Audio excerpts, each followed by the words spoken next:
In 2010, Hollywood elite Darren Aronofsky released Black Swan. It grossed over $300 million, secured 5 Academy Award nominations, and was universally praised as a masterclass in psychological horror. But there was only one problem. We had already seen it 13 years earlier, done better for a fraction of the budget. For decades, Western cinema has built a multi-trillion-dollar empire on a single unspoken rule. If you steal from a medium mainstream audiences don't watch, it's not plagiarism, it's inspiration. Directors stand on red carpets accepting praise for the profound visual genius, hoping you never look too closely at the vintage anime cells that they explicitly harvested to get there. They denied the connections in press junkets, and they waited for the original visionaries to pass away so the truth would bury itself. Case Study 1, 1999. The Cyberpunk Blueprint.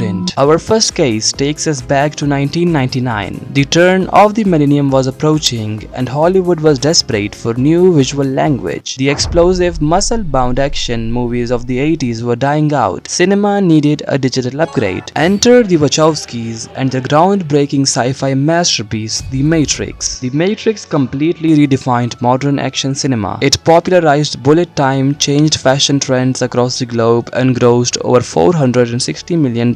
It was hailed as a brilliant, unprecedented piece of original science fiction, except it wasn't unprecedented at all. When the Wachowskis were originally pitching The Matrix to producer Joel Silver to secure their massive studio budget, they didn't just hand him a written script, they brought a physical VHS tape into the boardroom. That tape contained Mamoru Oshii's 1995 legendary anime masterpiece, Ghost in the Shell. According to Silver himself, the director pointed directly at the monitor during the anime's jaw-dropping cyberpunk sequences and told him, quote, "We wanna do that for real." The receipts are written directly into the frames. The iconic cascading green digital raincoat lifted straight from the Ghost in the Shell's opening credits. Trinity running across a dark rooftop, crashing through windows and landing in a perfect 3-point superhero stance. Copy it, frame for frame from Major Makoto hunting a target. Take the iconic lobby shootout from The Matrix, when Neo and Trinity unleash a hail of gunfire that obliterates the stone pillars, sending chunks of marble flying and leaving a thick suffocating cloud of white concrete dust hanging in the air. It is a direct shot-for-shot visual homage to the climax of Ghost in the Shell, where Major Makoto Kusanagi battles a colossal spider tank inside an abandoned museum. The Wachowskis never denied the massive debt they owed to Mamoru Oshii. They openly praised the film, and the anime community largely celebrated The Matrix as a brilliant Western translation of the cyberpunk philosophy. But it set a dangerous precedent. Hollywood realized that Japanese animation wasn't just a separate market, it was an open goldmine of unexploited cinematic language. Case Study 2, the 2000 era. As the industry moved into a new millennium, the next generation of Western directors didn't want to just adopt a style, they wanted to lift a specific complete scenes. In the year 2000, an independent Hollywood filmmaker named Darren Aronofsky was putting together his second feature film. During the writing process, Aronofsky watched Satoshi Kon's directorial debut, Perfect Blue. He was completely mesmerized by Mima's internal breakdown, specifically by a single agonizing sequence where she kneels in a white bathtub, submerges her face, and screams out her psychological torment underwater. When Requiem for a Dream hit theaters, anime fans instantly spotted the replication. This wasn't just a similar vibe, it was literal shot-for-shot clone. The exact same overhead camera angle, the exact same facial positioning, the exact same kinetic energy of the bubbles rising to the surface from Jennifer Connelly's character. When Satoshi Kon later asked Aronofsky about this blatant replication during a personal dinner meeting in Tokyo, Aronofsky dismissed it with the ultimate defensive phrase, "Hollywood elites love bypassing copyright frictions. It's an homage." Kon was polite publicly, but in his personal blogs, the frustration was clear. He noted that his unique camera angles were copied in their entirety, but because Requiem was an indie film with a small budget, and because the director admitted it was a tribute, the anime community let it slide. They just didn't realize it was the beginning of ripping off. Now, if you spend 5 minutes looking into this online, you will find a massive internet rumor repeated by casual film fans. The rumor claims that Aronofsky actually bought the live-action remake rights to Perfect Blue for $59,000 just so he could make Black Swan legally. But if you dig into the actual production history, the truth is far more sinister.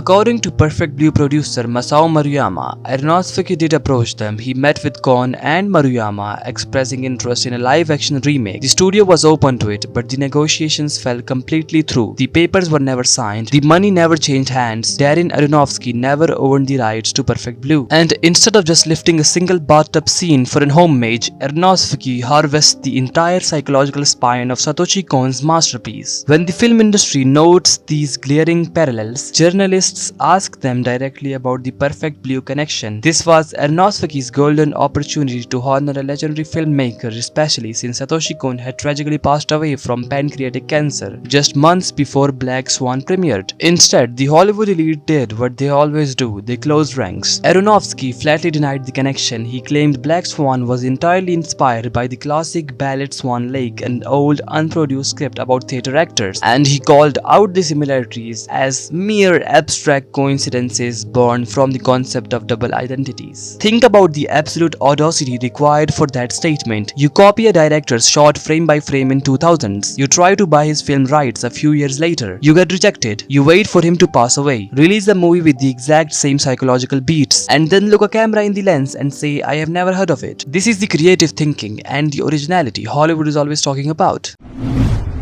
The conceptual heist. 10 years later, Hollywood's extraction of anime reached its absolute peak. The year was 2010 and the heist went from micro scenes to entire conceptual frameworks. In July of 2010, Christopher Nolan released Inception, a massive sci-fi blockbuster centered around corporate thieves who enter people's subconscious minds using a specialized machine to alter reality. The mainstream press called it one of the most original scripts ever written. But 4 years prior, in 2006, Satoshi Kon had released his final completed masterpiece, Paprika. The plot of Paprika: a group of tech experts using a specialized machine called the DC Mini to enter people's subconscious minds to fix psychological trauma, only for thieves to steal the tech and shatter the borders between dreams and reality. Christopher Nolan claimed he wrote Inception over the span of 10 years purely inspired by his own fascination with dreams. Yet the visual receipts tell a completely different story. When Ariadne breaks a glass mirror wall in Inception to reveal a hidden dreamscape, it mirrors the exact visual texture of Paprika shattering a glass sky to escape an escalating nightmare. The iconic gravity-defying hotel hallway fight scene where Joseph Gordon-Levitt bounces off the wall and ceiling, it is an exact structural replication of detective character in Paprika, stumbling through a shifting, twisted hotel hallway that alters gravity based entirely on his psychological state. The concept of a dream within a dream, the visual motif of a crumbling city sinking into an ocean of consciousness, the psychological projection of a dead lover hijacking the main mission, all of it was mapped out by Satoshi Kon 4 years earlier. Nolan acknowledged Paprika was a minor influence when asked by reporters, but downplayed it as a passing similarity.